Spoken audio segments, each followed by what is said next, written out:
How to master clutch control when your speed is fluctuating, such as when you're coming to a roundabout or a give way where you still need to keep the momentum so you're not fully stopping. Which gear should you be in, what you should do, and what you should be aware of. I'm in the first gear and I'm coming to an intersection which is only about a few meters ahead of me, so I'm not going to push the clutch in. If there's no cars, I'm not going to touch the clutch. I'm just going to continue.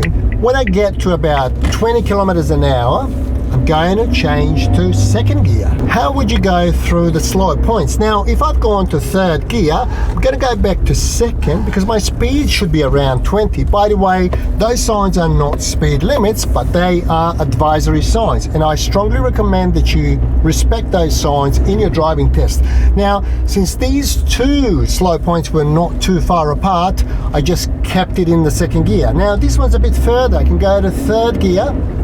And then when I get close, I'm going to slow down a little bit, back to the second gear, and then proceed nicely. I often get asked, what would you do if you had to stop just before entering the roundabout and then you proceeded in the first gear? Should you continue driving in the first gear, or should you go to second while you are inside the roundabout? So it will depend on, different circumstances. Now, if you have a single lane narrow roundabout, keep in the first gear. But if you've got a double roundabout, then you will be traveling a little bit faster, which means that you can change gears while you are inside the roundabout. So the one in front of us is just a normal single residential roundabout.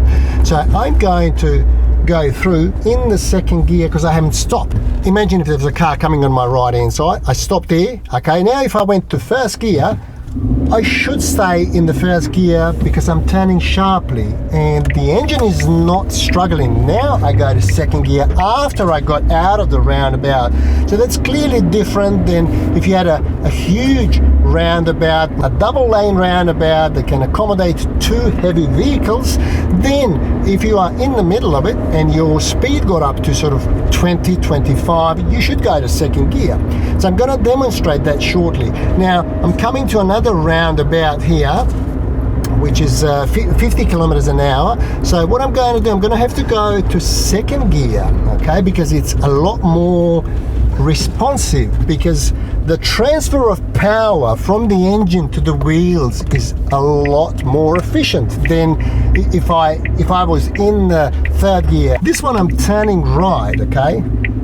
So at this point my engine is starting to struggle a bit, but I'm not too far out of the exit. And then second gear, okay.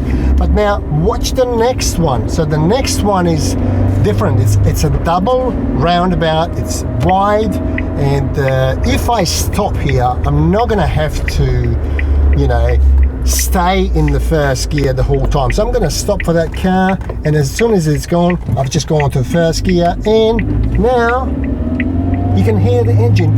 I go to second gear. Without reasonable amount of practice, it is impossible to pass a manual driving test. Often people ask me, I've got an automatic license, I've got a few sort of lessons with a manual, I know sort of how to drive. How many lessons do you think I should take? Look, as many as possible. So in my opinion, the passing rate in any centre would be 100% for those who can drive, but it'll be 100% fail rate for those who can't. As always, feel free to ask any questions in the comment section below. Thanks for watching, and I'll catch you next time.